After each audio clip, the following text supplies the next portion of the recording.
আসসালামু আলাইকুম।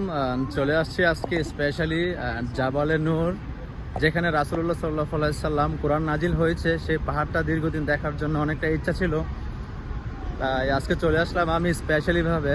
আমি এবং বড় ভাই ফ্যামিলি সহ ট্যুর করতেছি, আপনাদেরকে দেখাবো। আজকে পাহাড়টা মনে হয় অনেকটাই লম্বা চড়া হবে, তো এই জায়গাতে কিন্তু উঠতে অনেকটা কষ্ট হবে। আর ইতিমধ্যে আমরা দেখতেছি যে বর্তমানে অনেকগুলো বাস জাবালে নূর পরিদর্শন করার জন্য আসছে দূর দূরান্ত থেকে। জাবালে নূর পাহাড়ের উপরে ওঠার আগেই আমরা দেখতে পাচ্ছি খুবই সুন্দরভাবে বাস পার্কিং। এইখানে বিভিন্ন রকমের বাস পার্কিং করে জাবালে নূরে উঠে আমরা অনেকটা আনন্দের সাথে জাবালে নূরে যাওয়ার জন্য প্রস্তুত হচ্ছি। কিন্তু জাবালে নূরে যাওয়ার আগে প্রথমেই আমরা দেখতে পাচ্ছি মেন এন্ট্রান্সে খুবই সুন্দর সুন্দর রেস্টুরেন্টগুলা। এখানে বিভিন্ন রকমের পণ্য কেনাকাটা করার জন্য আপনারা অনেক কিছু পেয়ে যাবেন একটু হালকা একটু দামে, কোনো সমস্যা নেই। তারপরে আমরা বিভিন্ন জায়গাগুলো দেখতে দেখতে প্রথম এন্ট্রান্সের ভিতরে অনেক সুন্দর সুন্দর জায়গা, যা দেখে আমরা মনোমুগ্ধ হয়ে গেছি। বিশ্বাস করেন, জাবালে নূর যেখানে কোরআন শরীফ নাজিল হয়েছে সেই জায়গাটাতে যখন আপনারা একবার আসবেন অবশ্যই শান্তি অনুভূতি করবেন। সাথেও কিন্তু একটু কষ্ট আছে, এত পাহাড়ের উপরে যখন আপনি উঠবেন তখন অবশ্যই আপনার একটু কষ্ট হবে। এটা ছিল আমার ফার্স্ট টাইম, আমি উঠতে উঠতে অনেকটা ক্লান্ত হয়ে যাব আমি বুঝতে পারছি আগে ভাগে, কিন্তু প্রথমে ডিজাইনগুলো না দেখলে আমার চলেই না। আশেপাশের যত দৃশ্যগুলো আছে সমস্ত দৃশ্যগুলো আমি খুবই সুন্দরভাবে ভিডিও করে নিয়েছি যাতে একটু ভালো লাগে।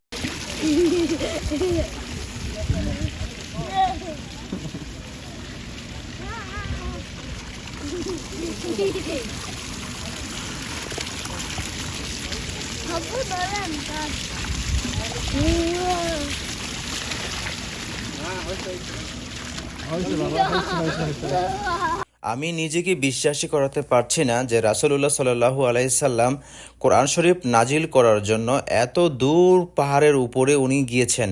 আমার মনে হয় কি বিশ্বাস করবেন না, আল্লাহ সুবহানাহু ওয়া তাআলা বলছেন যে দুনিয়ার যত ঝামেলা আছে ঝামেলার থেকে তুমি দূরে যাও, তোমার কাছে এরকম একটা গ্রন্থ পাঠাবো যেই গ্রন্থে সারা জীবনের জন্য মানুষের নাজাতের ফয়সালা করবে।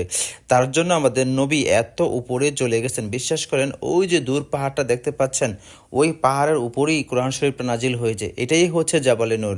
এই জাবালে নূরের অনেক গর্তের ভিতর দিয়ে রাসূলুল্লাহ সাল্লাল্লাহু আলাইহি সাল্লাম এত নিরিবিলি পরিবেশে গিয়েছেন যা বলার বাহিরে। আলহামদুলিল্লাহ, অবশেষে অনেক রাস্তা অতিবাহিত করে চলে আসলাম আমরা এই জায়গাটাতে। জাবালে নূর প্রথমে উঠার জন্য এই সিঁড়িটা আমরা অবলম্বন করব, আর এই জায়গাটা দিয়ে ম্যাক্সিমাম আমরা ওই উপরে যাব, যে জায়গাটাতে অনেক সময় লাগবে এবং অনেক হাঁপাই যাবো আমরা। যেরকম কষ্ট আমাদের ফিল হয় সেম এরকমই কষ্ট ফিল হতো নবী রাসূলদের জন্য। তারা অনেক কষ্ট করে উপরে গিয়ে কোরআন শরীফ নাজিল করেছে একমাত্র মানুষের নাজাতের ফয়সালা করার জন্য। সো চলুন আমরা হাঁটতে হাঁটতে কথা বলি। কি জাবালে নূরে আসছো, কিরকম অনুভূতি ফিল করতেছো? ভালো? অনেক ভালো লাগছে।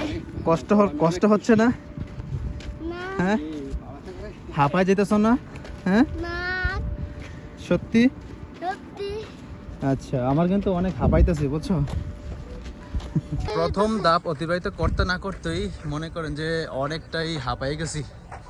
উপরে উঠতে উঠতে ম্যাক্সিমাম আরও হাঁপাই যাব। অবস্থান এরকমই হয়, কষ্ট না করলে কষ্ট মিলে না। এটা নবী রাসূলদের, তারা কষ্ট করেছে বিদায় তাদের কষ্ট মিলেছে, আমরাও কষ্ট করতে হবে। প্রথমে হাঁপাই যাচ্ছি। বিশ্বাস করেন ভাই, জাবালে নূরে ওঠার জন্য সরকার বর্তমানে এত বড় বড় রাস্তা করে দিয়েছে যা বলার বাইরে।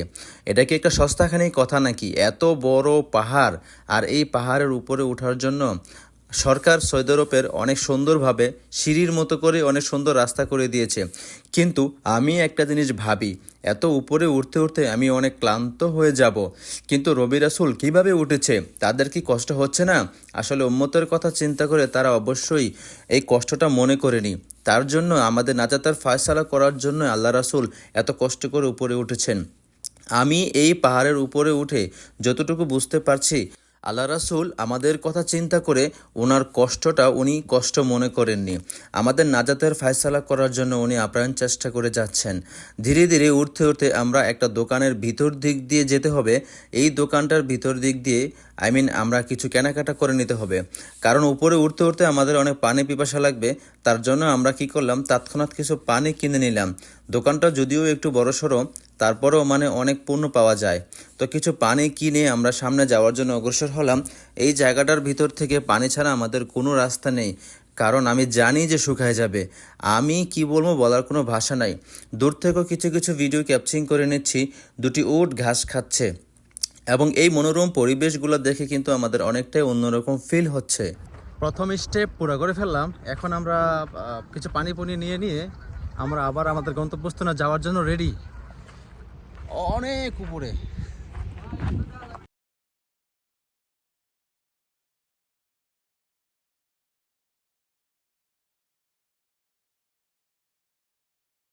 এখনো অর্ধেকই আসলাম না, কিন্তু এখনই বসে জিরাইতে হইতেছে আমাদের। কি একটা অবস্থা, অনেক উপরে। এতটাই উপরে যে এই উপর থেকে বাড়িগুলো অনেক ছোট দেখা যাচ্ছে। আর ভিডিও করতে করতে এখান থেকে হ্যারেম শরীফটাও স্পষ্ট দেখা যাচ্ছে। ওই যে আমরা দেখতে পাচ্ছি দূরে ঘড়ি টাওয়ারটা, এই জায়গাতেই হচ্ছে আল্লাহর ঘর। এতটাই উপরে যে একদম লিপস ফাইটে গেছে সত্যি। সবচেয়ে বড় বিষয়টা হচ্ছে অনেক নিচে থেকে উপরে উঠতেছি, তো ক্লান্ত হয়ে গেছি। এটাই আমাদের লাস্ট সীমানা। দেখতে পাচ্ছেন অনেকটাই উপরে। আর উঠতে উঠতে লিপসগুলো একদম শুকিয়ে গেছে, মানে এতটা চাপ কাজ করতেছে। প্রথমে ভাবছিলাম জাবলে নূরের উপরে উঠে পুরোটা ব্লগ ভিডিও করব, কিন্তু সত্যি বিশ্বাস করেন, এতটাই উপরে যারা বাস্তবে একবার আসছে তারা বলতে পারবো যে এটা যে কতটা উপরে আর কতটা কষ্টদায়ক। তো আমি এখনকার মতো ভিডিওটা শেষ করতেছি। ভালো থাকবেন সবাই। আর বাকিটা করতে পারবো না, অনেক ক্লান্ত। সো আল্লাহ হাফেজ, টাটা। আমার জীবনের সত্যি একটা এক্সপিরিয়েন্স হয়ে গেল। এটাই হচ্ছে জাবাল নূরের সেই হেরা গুহাটা। লাস্টে একটু ভিডিও করতে সক্ষম হলাম। এই জায়গাটাতেই বসে আল্লাহ রাসূল এবং জিবরাইল আলাইহিস সালাম কোরআন শরীফ নাজিল করেছেন। সত্যি আমি অনেক ধন্য, এই জায়গাতে 2 রাকাত নামাজ পড়তে পারছি।